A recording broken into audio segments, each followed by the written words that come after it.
তোমাদের আজকে আমি যেটা পড়াবো সেটা হচ্ছে পিষ্টটান। পিষ্টটানের উপরে আমি কিছু শর্ট কোশ্চেন নিয়ে আলোচনা করব।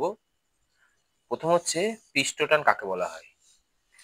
পিষ্টন হচ্ছে একটা কোনো তরলের মুক্ত পৃষ্ঠে একটা রেখা কল্পনা করলে রেখার সঙ্গে লম্বভাবে তরল পৃষ্ঠে স্পর্শক বরাবর একক দৈর্ঘ্যে যে বল ক্রিয়া করে তাকে তরলের পিষ্টটান বলা হয়। মানে তুমি ধরো এরকম একটা তরলের মুক্ত পৃষ্ঠ আছে, ধরো এরকম জল, বিকারে জল থাকে, এই জলের উপরে তো এরকম মুক্ত পৃষ্ঠ থাকে। সেই মুক্ত পৃষ্ঠটা যদি আমি এরম ভাবে চিন্তা করি, এর মধ্যে যদি আমি একটা রেখা কল্পনা করি, এই রেখার এই সঙ্গে লম্বভাবে তল পৃষ্ঠে স্পর্শ বরাবর, তল পৃষ্ঠটা এরম থাকে উপরে, তার স্পর্শ বরাবর এইভাবে একটা কি করে একক দৈর্ঘ্যে যে বল ক্রিয়া করে তাকে বলা হয় তরলের কি পিষ্টটান।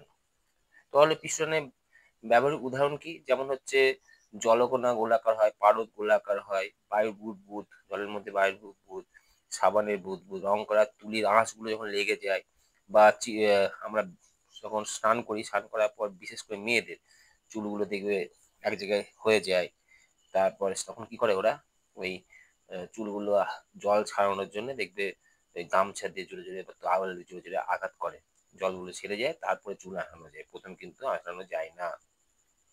এবারে হচ্ছে পিষ্টটানের আহ মাত্রীয় সংকেত কি? পিষ্টনের মাত্রীয় সংকেত হচ্ছে MT-2। সেটা কি করে আসলো?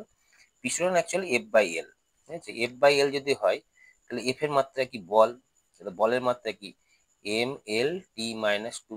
আর তলায় L মানে দৈর্ঘ্য, তাহলে LL কেটে গিয়ে MT-2। এর প্রশ্ন আসতে পারে যে পিষ্টটানের ভরের ঘাতাঙ্ক কত? ভরের ঘাতাঙ্ক হচ্ছে 0, আর টি এর ঘাতাঙ্ক কত? -2।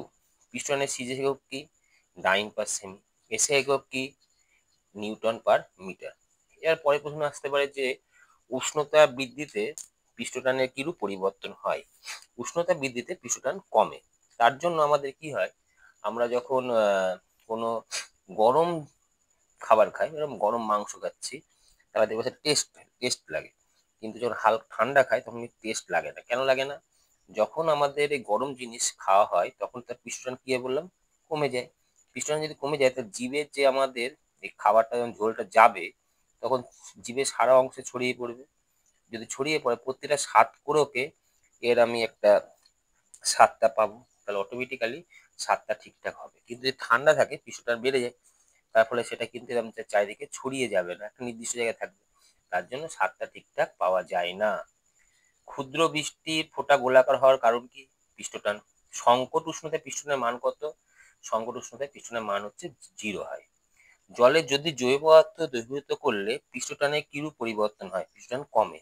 তাহলে অজৈব পদার্থ দ্রবীভূত করলে কি হবে? অজৈব পদার্থ দ্রবীভূত করলে সেটা হচ্ছে বেড়ে যাবে। কি হবে? বেড়ে যাবে। জৈব পদার্থ বলতে কি? জৈব পদার্থ বলতে তোমার জীব থেকে যেগুলো পাওয়া যায়, যেমন অ্যালকোহল, এইগুলো। আর অজৈব পদার্থ বলতে আমরা লবণ, খাদ্য লবণ দ্রবীভূত করলে কি হবে? বেড়ে যাবে। তরলের উপরিতল টান টান থাকে, তার কারণ কি? পিষ্টটান। পিষ্টটান সবসময় মনে রাখতে, পিষ্টটান কিন্তু তরলের উপরিতলে কাজ করে, তরলের অভ্যন্তরে কিন্তু পিষ্টটান কাজ করে না। কাপড় কাচতে হলে জলের পিছন বেশি না কম হওয়া উচিত? অবশ্যই কম হতে হবে। কারণ হচ্ছে কাপড় যখন জল দিয়ে আমরা সার্ফ দিয়ে কাপড় কাচি কেন? যদি সার্ফ দেওয়া হয় তাহলে জলের পিছন কমে যায়। পিছন কমে গেলে কাপড়ের মধ্যে যে ফাঁকগুলো থাকে সেই ফাঁকের মধ্যে এই জলের কণা সহজে ঢুকে যেতে পারে। ঢুকে গেলে পারে কি ময়লাগুলোকে কি করবো? সহজে বের করে দিতে পারে। কৈশিক ক্রিয়া কাকে বলা হয়? কোনো তরলে এক প্রান্ত ডোবালে খুব সরু নল, ব্যাসার্ধ হতে হবে কত? 0.25 মিলিমিটার বা তার কম দিয়ে পিষ্টন ধর্মের জন্য তরলের উপরের দিকে উঠে যাওয়া ধর্মকে বলা হয় কৈশিক ক্রিয়া। মানে ধরো একটা, আমরা যখন ল্যাম্পও ব্যবহার করি, ল্যাম্প, তেলের ল্যাম্প, সেগুলো কি হয়, বা প্রদীপের সলতে, তখন দেখবো অটোমেটিক্যালি প্রদীপের তেল থাকে এখানে, অথচ তেলটা আস্তে আস্তে এখান দিয়ে যায়। কি করে যায়? এই কৈশিক ক্রিয়ার জন্যই যায়। প্রদীপের সলতে দিয়ে তেলের উঠে আসা কোন ধর্মের জন্য হয়? কৈশিকতা বা পিষ্টটান বলতে পারো।